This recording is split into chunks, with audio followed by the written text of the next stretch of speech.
graça e a paz de Cristo, meus queridos discentes aqui do nosso curso Pregadores em Chamas. Eu sou o professor Jaderson, que sou idealizador e docente oficial deste curso, que nós trataremos sobre a teologia da pregação, que tem a nomenclatura Pregadores em Chamas. Bem, hoje nós vamos ver as partes exordiais, a propedêutica, aquilo que todo pregador em chamas ele deve conhecer, e daí então, nessa parte inicial, ele mergulhar e imergir neste curso para que ele possa aprender e extrair do âmago do seu coração todas as técnicas bíblicas e até em outras fontes fora da Bíblia, para que ele possa desenvolver esse ministério do qual Deus depositou em sua mão, essa santa vocação. Não existe nenhuma problemática para que a pessoa possa aprender técnicas de persuasão, desde que esteja subjugado pelo poder e a graça do Espírito Santo e a efusividade do Espírito na sua vida.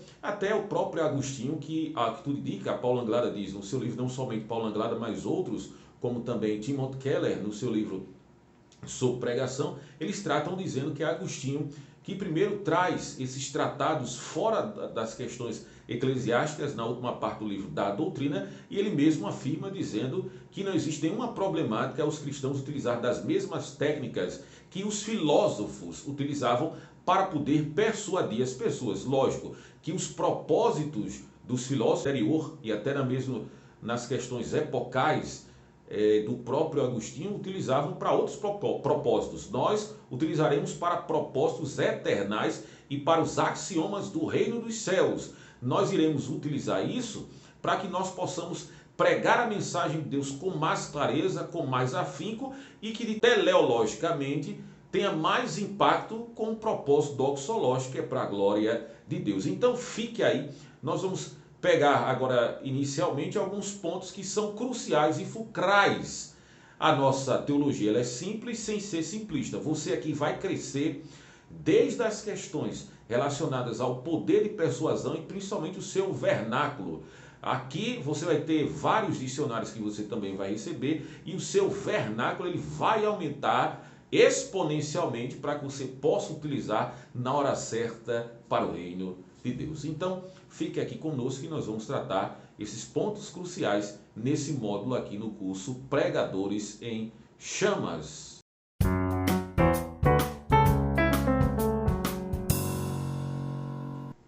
A primeira coisa que você deve saber enquanto pregador em chamas, enquanto discente, aluno deste curso, que creio eu você vai se tornar caudatário da boa teologia da pregação, a primeira coisa que você deve saber é isso. Primeiro ponto, anote aí, escreva no seu caderno e depois você pode revisar aqui nos vídeos. Mas observe, o primeiro ponto é que você deve pregar a palavra de Deus. Lá em 2 Timóteo, capítulo 4, verso 2, o apóstolo Paulo ele diz o seguinte: pregue a palavra de Deus em tempo e em fora de tempo. Essa palavra no original grego, você sabe que o Novo Testamento ele foi oficialmente escrito em grego. O apóstolo Paulo ele utilizou essa língua para poder confeccionar o seu corpus paulino, assim como diz Stanley Orton.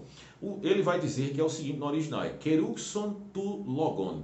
Keruxon, esse verbo, isso é um verbo, tá certo? Pregue a palavra. Esse verbo, keruxon, ele está no modo imperativo.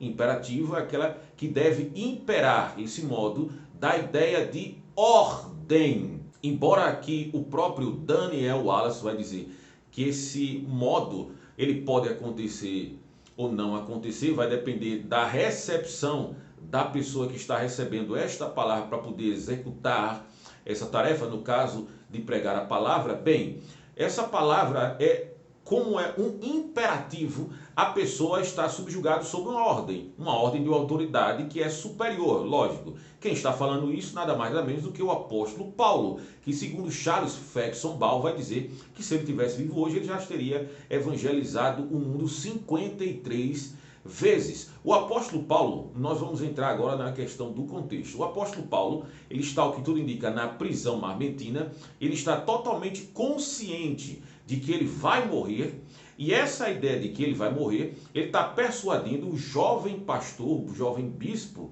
Timóteo, que está vivendo um momento de tensionamento estressante, primeiro pela morte do seu pai espiritual, que é o apóstolo Paulo, e que a igreja ela está mergulhada na perseguição desencadeada por Nero.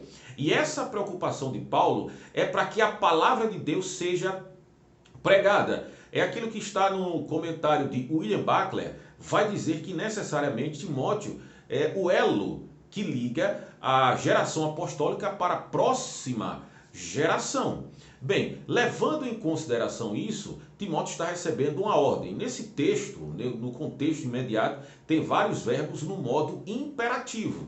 Esse é o queruxon. Essa palavra era utilizada para o arauto, aquele arauto que é do Antigo Testamento. Quem vai dizer isso é John Gill, um grande reformador, que ele vai falar isso no seu comentário. Ele vai dizer que o arauto no Antigo Testamento é a pessoa que proclama a vontade do príncipe, a vontade do monarca, a vontade do imperador, sem acrescentar absolutamente nada e sem dirimir ou sem diminuir as palavras. Ele tem que pregar da maneira que o imperador disse, subjugar também as pessoas da sua audiência para que possa obedecer, e não obedecendo isso existe consequências terríveis. No caso, a mensagem do evangelho deve ser pregada, como disse Martinho Lutero, ela deve ser pregada primeiro para que as pessoas se arrependam dos seus pecados ou para que as pessoas fiquem com raiva do próprio pregador por pregar a verdade de Deus. Foi Jesus quem disse em João 5,24, o poder da palavra: em verdade vos digo,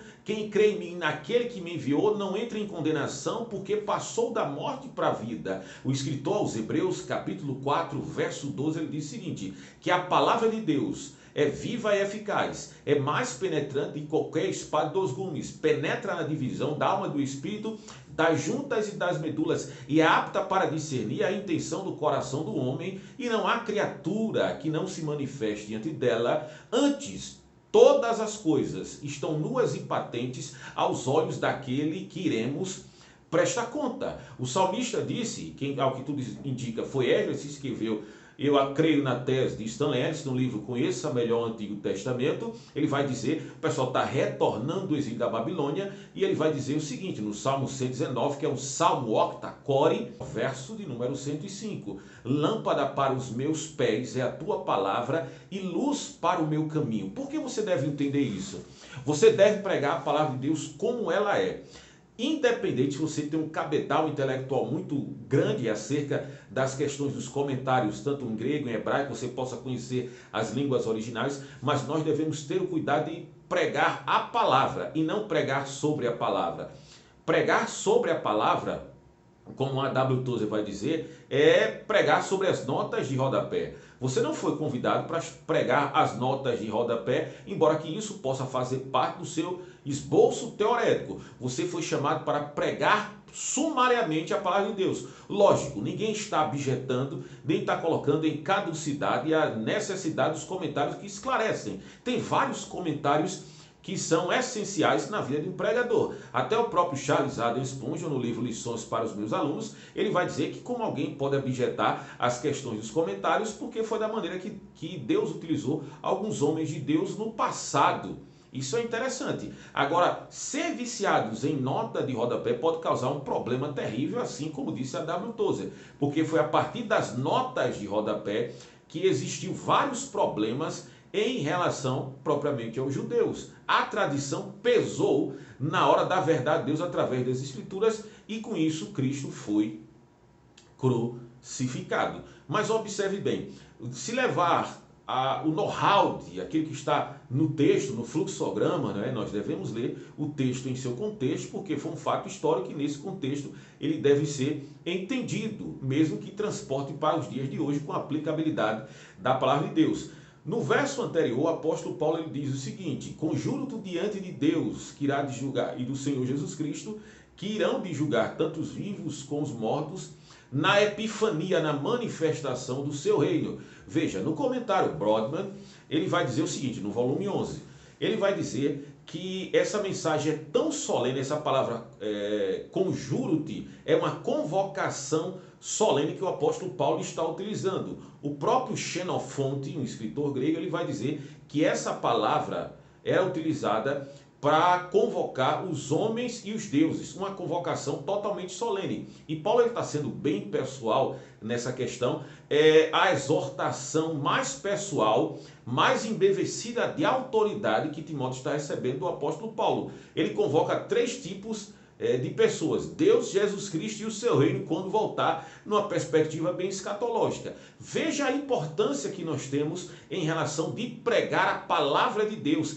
É a palavra de Deus que pode mudar a vida de uma pessoa, a vida de uma família, a vida de uma rua, a vida de um bairro e a vida de todo um povoado. A prova disso que o Dr. Richard Baxter, que é um conhecido puritano, depois de 100 anos da sua morte, na cidade de Kedmister, que ele ficou lá durante 12 anos evangelizando, discipulando aquelas pessoas, outrora pessoas que viviam viciadas em bebidas, em prostituição, não tinham estrutura familiar. 100 anos depois, o grandiosíssimo pregador George Whitefield chega naquele lugar e ele vai dizer que quando chegou naquele lugar de Kedmister, ele sentiu o cheiro da boa doutrina deixado pelo Dr. Richard Baxter. O próprio George Whitefield, um pregador poderosíssimo, que o próprio Jonathan Edwards, quando o convidou para pregar na sua igreja, ele chorou juntamente com a sua esposa do começo até o final. Uma pessoa que tinha um poder na sua garganta, da qual Deus lhe deu de forma um poder maravilhoso de persuadir as pessoas para o reino de Cristo. O próprio George Whitefield, ele foi um catequizador dos Estados Unidos, trazendo várias mensagens que arrebataram multidões. Naquela época não existia microfone, mas 20 mil pessoas, 30 mil pessoas iriam escutar George Whitefield pregar. Diz a história, não sei se é verdade, mas diz a história, o pai do agnosticismo, que é David Hume, pegaram ele correndo no meio da rua e ele disse, perguntaram para ele: David Hume, você vai estar correndo na rua por quê? Ele: vou ver George Whitefield pregar. Mas você não crê naquilo que George Whitefield prega. Mas George Whitefield, ele respondeu, ele crê naquilo que ele prega. Veja o poder da persuasão, um pregador em chamas. O próprio John Wesley, quando foi perguntado sobre o sucesso ministerial, se é assim que eu posso falar, porque as pessoas vinham ver John Wesley pregar, ele dizia o seguinte: primeiro eu me ponho em chamas, depois o povo vem me ver arder. A palavra de Deus é a causa sempre inicial de todos os avivamentos. Quem vai dizer isso é Alistair McGregor, o próprio John Piper vai dizer isso, Jonathan Edwards, que pregou o sermão mais conhecido, ele pregou Bíblia, o sermão mais conhecido depois do Sermão da Montanha, pecadores na mão de um Deus irado, depois de 3 dias e 3 noites jejuando e orando, quando ele pregou, 500 pessoas, a palavra de Deus, pediram para se converter naquele momento. Delegacias foram fechadas devido a esse reavivamento através da palavra de Deus. É a palavra de Deus que esmiuça a penha. É a palavra de Deus que tem o poder de transformar o coração de pedra no coração de carne. Você, pregador em chamas, você foi chamado e convocado por Deus para pregar a palavra de Deus. Não é para pregar a confissão religiosa da sua igreja, mas para pregar a palavra de Deus com poder, com autoridade e graça. O próprio Jacob Arminio, no primeiro volume, ele fala sobre a autoridade da palavra de Deus, que é algo interessante e deve ser algo epicentral aqui nesse curso. Ele divide a palavra de Deus de 2 formas, a autoridade dela. Ele diz primeiro que a palavra de Deus é digna, isso é uma expressão em latim, devido à sua autoridade, que excede toda e qualquer autoridade escrita, e ela tem mérito por ser digna. E a palavra de Deus também é fiden, quer dizer, ela deve ser creditada como a palavra de Deus, porque é a voz de Deus. E depois ele vai dizer que a palavra de Deus é althetia, quer dizer, a palavra de Deus ela é autêntica. Por quê? Deus é infalível, logo a sua palavra não contém falhas e por isso ela deve ser autoridade máxima na historicidade da igreja e também na pregação e na boca do pregador. Veja, não existe nenhum problema você utilizar de outros teólogos que deram a sua contribuição. O próprio François Turretini, que é um escolástico de um cabedal intelectual muito elevado, conhecedor das línguas originais, em uma das suas questões naquilo que ele tem na sua teologia apologética, ele vai falar sobre a questão da autoridade dos pais da igreja. Lógico, os pais da igreja eles devem ter uma certa autoridade porque receberam a mensagem dos apóstolos. Eles não têm a última autoridade. Quem tem a última autoridade nas questões de disputas teológicas é a palavra de Deus. Então, meu amado irmão, pregador em chamas, você, assim como eu, devemos pregar a palavra de Deus. Se dizia dentro de um contexto mishnaico, na teologia do segundo tempo, se perguntavam assim os rabinos, quando foi a primeira vez que Deus falou?